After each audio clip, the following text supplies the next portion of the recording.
So Joe, a 1-0 win away at Bath. What are your immediate thoughts? Delighted, really pleased for all the players, staff, board, chairman, supporters. We felt we owed them one after Boxing Day with an outcome that we didn't necessarily feel was right. But today everything fell together for us. We changed our style of play a little bit. Having watched them, we felt that they were a very good, well-organised out-of-possession side, but they created most of their chances through that. So we've got a lot of respect for them and how they set up, and we felt they'd have opportunities and try and create moments to nick it in the middle third. So today we tried to bypass that and go over the top and be a little bit more direct, to not give them those moments to create. And unfortunately it worked, and we defended the little bits we had to really well. And then we brought on players that have real quality in the final 20, and that's where we won the game and looked really dangerous and probably should have won it by more. So it's a really good day for the club. Obviously it's only 3 points at the end of it, but it's really good for us to sort of right a couple of wrongs. And Alex Bray went down in the first half. Do you know what the issue is there?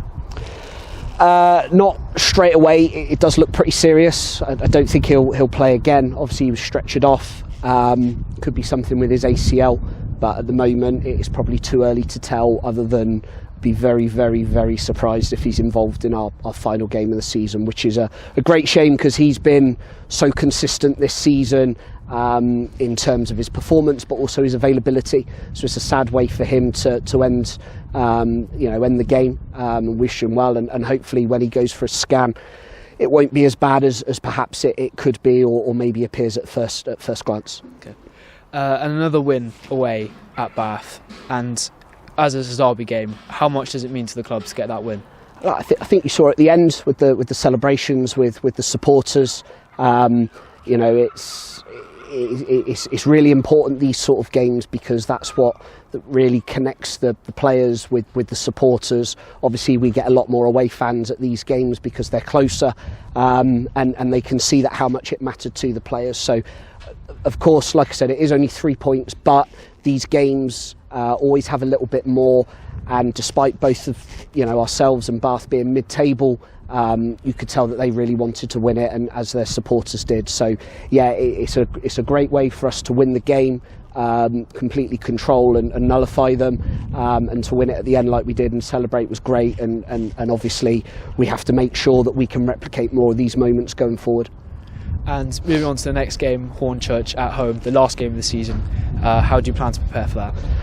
We'll rest because it's been a busy weekend, so we'll see the players on Thursday. They'll do their recovery things, and then we'll prepare and treat 𝗠𝗁𝘁 like any other game, really. We want to hit 62 points, same total as last year. We want to finish as high up the table as we possibly can, go into the summer with some momentum, and we're building that. So of course they haven't got anything to play for other than pride, but we want to finish the season at home on a positive result, because our home form hasn't been as good as we would have liked it to be.